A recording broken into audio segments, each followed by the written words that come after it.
What's up, everybody? Naomi here with IGN's E3 live show streaming on e3.ign.com. For our last segment of the day, we've saved the big guns. Modern Warfare 3 is in the house, and it promises to be the most epic game of the series. Scott Lowe is now in hand to take a look.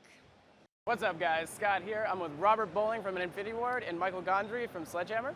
We're here to talk about a new demo, Black Tuesday. What's this level all about, guys? Break it down for us. It's really exciting. Rob and I are both really proud to show this to you. This really picks up where Modern 2 ended. Russia's invaded the U.S., has wiped out D.C. The U.S. traditional forces are in disarray. So the U.S. calls in Delta Force, their leading spec ops organization, to take the fight to the heart of Manhattan. Okay, so it takes place like on Wall Street, right? Like we're like, fighting in between like wrecked cars and just, all hell's breaking loose. Yeah, I mean, you're gonna see this. I mean, this type of gameplay, what's really cool is like, we're moving from those non-traditional conflict areas. We're not fighting in undescript deserts and remote areas. We're fighting in the heart of major cities. I mean, as you can see when this opens, let's just take a moment to just soak this in. Just soak in all the carnage and destruction.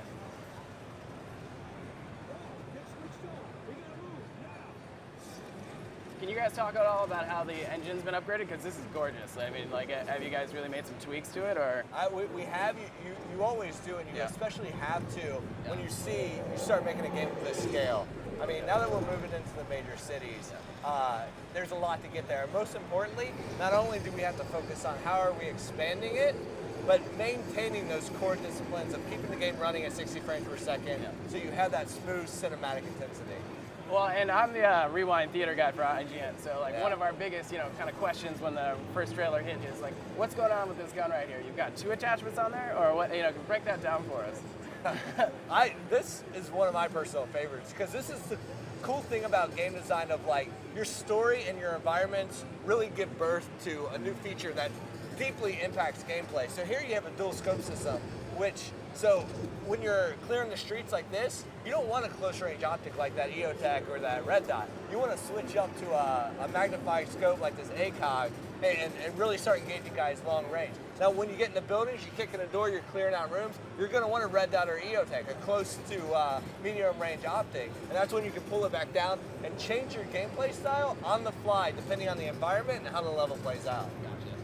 Gotcha. So as you're progressing through here, you're seeing all sorts of carnage from like, from the windows and stuff like that. So the context here is this like a fully occupied, or is just an ongoing battle between the two opposing forces? Yes, at this point, Russia has completely taken over the land and sea surrounding New York. So this is Delta and the initial pushback to try and regain the land in Manhattan.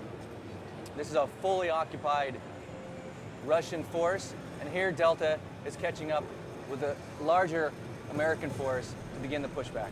Gotcha. Yeah, what I love about this is you're fighting military on military. I mean, this is the Russian military that has invaded. So they have their full armory. They're coming in with their armor, they're coming in with their navy, they're coming in with everything they have in the assault on America. This is following that conflict, that big push to get them out. I mean, that's why you call them big guns that are Delta operators. What you see here is that the Russians have complete air control. So Delta, Special Arms Forces, is brought in to try and take down the jamming station. So that's your initial objective. And then as far as like the gun modifications are concerned, how much of that will we be seeing in like multiplayer elements? I know you guys aren't really talking a lot about it at the show, but I mean, personally, I'm dying to hear about it. Come on. That's what I love about all these demos that we do, because we always open up with single player, and you're walking over weapons on the ground and people are making notes trying to figure out what, like you guys do rewind theater, you know exactly what I'm talking about. If you want every detail and you're trying to figure out, okay, how does that work in multiplayer? How does it work in spec ops? We're not diving deep in multiplayer yet, but I mean, we take all that into consideration of like, how can we move it over there? But see, single player is all about fun. It's all about the gameplay. So stuff like this, stuff like the XM25 that you'll see later, it's all about just having a good time. When you move it into multiplayer, it's all about keeping it balanced. You have to balance it with everything else in the game. So we're excited to start sharing that stuff with people once we get later in. Well, and we're seeing some like really incredible set pieces here, guys. I mean, like this is just balls to the walls action. Like, would you say this falls in the scheme of like 3 times as crazy as Modern Warfare 2, or more? Are we talking about like 16 times? what is your personal take on that? Like, you think guys have just raised it to a whole nother level? You know, we push ourselves with every product, right? And this is really about epic action in an urban warfare setting that you really have never seen before in a Call of Duty modern game. So Manhattan is the heart of urban America, right? Yeah. And I think from the streets of Manhattan to the skies to the harbor, we're going to show you scale that's going to be pretty amazing. Yeah, I think in terms of just that scale of the types of environments you're fighting in, it's like nothing you've ever seen in a franchise before. I mean, here is in Manhattan, we're going to London, we're going, all over the major cities of Europe, and we're really taking you to places you've never fought before. Well, and I'm just watching this demo, and I'm seeing like, the particle effects are off the charts. Like, I mean, this is like more than you've ever seen in a previous Call of Duty. Like, the lighting effects are fantastic. The real engine tweaking seems to be coming out here. Yeah, we were standing on the shoulders of greatness with Modern 2, right? A lot of time and energy from the Infinity Ward guys for years making that amazing. And we've had 2 years to improve on that. So with a lot of talent and passion from the engineering team and the technical art team, I think we've got results here that really show it's taken a good step forward.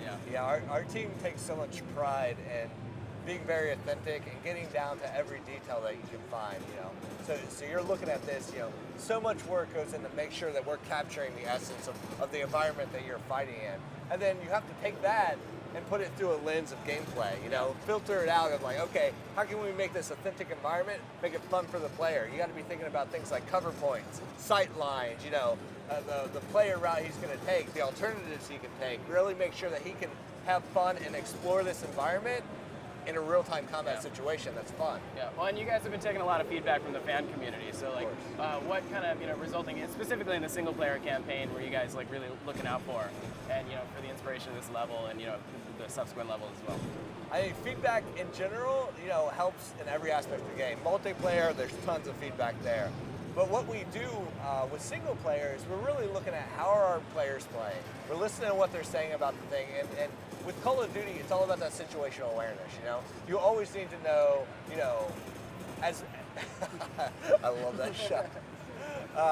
In Call of Duty, it's about situational awareness. So we looked at what can we add subtly that give that hardcore player the ability to be a better soldier in the action, So you're looking at something like, okay, when you're getting hit, the directional blood stuff, how can we tweak that to make it more fine-tuned, more just in core with like, okay, I know where I'm getting hit basically by getting shot. A lot of audio tweaks to the engine of like bullet whiz-by stuff, so you can get direction of a bullet, where an enemy's firing from, just by the whiz-by, so you can react on the fly. I think the important thing for everyone to know is that there's millions, tens of millions of fans out there, right? We do listen. Robert and the community management organization, they take that feedback very serious. We pass it through the team. So while there's a lot of good feedback, we're listening. Yeah. Well, and this is a definitely serious subject matter. So as far as like the tone of the campaign, obviously this is pretty intense. But like, were you like looking to make it a little more serious this time around? Or are you trying to make it still have that element of fun? Or like what was the tonal kind of direction for this? At the core of Call of Duty, it's all about the fun. Yeah. It's all about that action movie cinematic experience. That's the thrill ride you're riding. But we take our story very seriously. Absolutely. I think we delivered all the promise that players of the past have put into the characters they've known and loved, like Soap and Price. But then Modern 2, we're either dead or on the run. There's a lot of investment there, right? So the story is key, but as Robert says, it always comes down to great, fun gameplay. Yeah, excellent. So to catch us up as far as like where we are chronologically, we're in the middle of the stock exchange now, in the demo. So as far as like where this falls into the campaign itself, like would you say this is the beginning, the middle, or the end? Like in yeah, those absolutely. directions? Right at the beginning. Nice. Right at the beginning, as we've seen Russia on the eastern seaboard before the combat escalates to a global conflict that, as Robert mentioned, takes you to Europe, takes you to Africa. Yeah. You'll see Paris and Berlin. Yeah. Well, and as you mentioned before, like this is like an extension of what happened in Modern Warfare 2. How would you say like people need to catch up? Do they really need to like go back and play every game, or do you guys kind of refresh their memories a little bit with the campaign? Yeah, we definitely like to refresh them. If they're coming in fresh. This is a game that you're going to be able to enjoy because at the end of the day, it comes down to the gameplay. Yeah. You're going to have a lot of fun playing this, whether you played the previous ones or not. Yeah. But we definitely do some recaps to people who, beat it on day one, jumped into multiplayer, and been playing that for 2 years. There's going to be a recap on the story before you jump in. But I mean, come on. if you haven't played Modern Warfare 2, Yeah. go back and play Modern Warfare 2. Yeah, but some of us might be a little rusty. Like, I mean, I might have to go back and go through the campaigns after logging so many hours of multiplayer. Yeah, exactly. So, I've seen a lot of Heinz in these missions. Like, that seems to be the Russian military weapon of choice in your like big set pieces. It's definitely their aircraft of choice. Yeah, yeah. Yeah, so at this point, Delta has fought its way through Wall Street, through the stock exchange, is approaching their target, which is a jamming station that sits on the top of the New York Stock Exchange. It's what's allowing the Air Heinz superiority. to control with air superiority. We've seen a lot of jets flying overhead, so there's obviously a big, like, widespread, like, kind of air battle going on as well between American forces. So. Yeah, I mean, this conflict is raging, Yeah. you know, out in and outside the Yeah. city. And this particular mission, you're just following a small team of Delta operators, just trying to make it so the more traditional forces can do their job Yeah. effectively. Well, and then again, the environmental effects are crazy. Like, you see, buildings crumbling in the background. Like, it's just crazy. So they're getting ready to blow it. What are they blowing it with, Robert? You're the weapons expert. I can see it. I can see it. This actually looks like a thermite charge. Rather than Oh, it's your- burning hard now, so I mean, I yeah. imagine so. Oh, that is beautiful. I love it. Oh, it's so gorgeous. So this is the first step in allowing Delta and the American forces to regain a piece of airspace. And you'll see shortly, you'll see Wait for one it. of our new, I love this. See, you flip up that scope, start engaging things Yeah. at long range. That's, It feels that's good. pretty distant range on that, man. That's good. So we got some Reaper drones coming there in. you huh? go. So this is the newest addition to the Predator drone family. The moment the game has all been waiting Get it? for. Nice.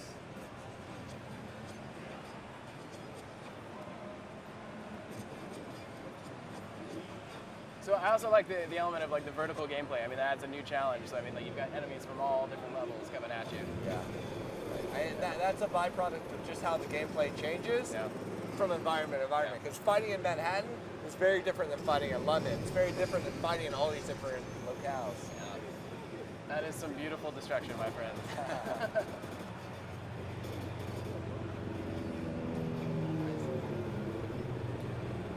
Yeah, so this is exciting, right? You started in the streets of Manhattan.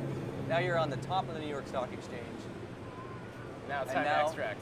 And now it's time for an exfil, at which point you join your fellow Delta operators on your Blackhawk, and that allows you to experience Manhattan from the top of the skies in another new and interesting way that you really haven't seen. With a minigun. With a minigun. Everything's Right? better with a minigun. Yeah. It's science. Yeah, whenever I go to New York, I'm like, I wish I had a minigun right now. Proven fact. Look it up. Get a book. Just read it. So yeah, you get a full sense of the scope of the levels, which, and you know, again, it's just beautiful here with the engine upgrades. So what are we hearing on the radio chatter here? So essentially now they're trying to make their way to the harbor. Yeah. And they're running into a few enemy birds along the way. Now, this is, kind of an early example of like vehicular, kind of use in the single player campaign. How much of that do you think we'll see in this, in this endeavor? Well, the big key for us is we want you to not only, experience this global conflict, but we want you to experience it in all new ways. You're constantly doing something new. As he said, you start out this mission, boots on the ground, infantry putting rounds down range. Now you're flying through the skies. We have AC-130 stuff. We're always showing you the conflict from different perspectives. Yeah. And the AC-130, I'm sure, was a major, point of the fan feedback. It's like more AC-130. Yeah, So. that's one of those things that it's so good just the way it is. Yeah. You just want more of it. Yeah, it's not. It doesn't have to change. It just has to be, Yeah. all the time. And now we got some really cool moments that we teased to in the first trailer we put out. Yeah. But we're gonna let fans experience that one on their own. Now this is a pretty intense battle between two helicopters, man.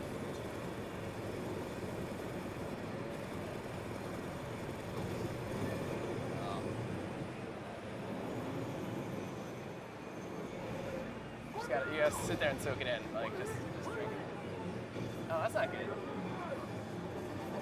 I love Yes. the rifle. Yeah.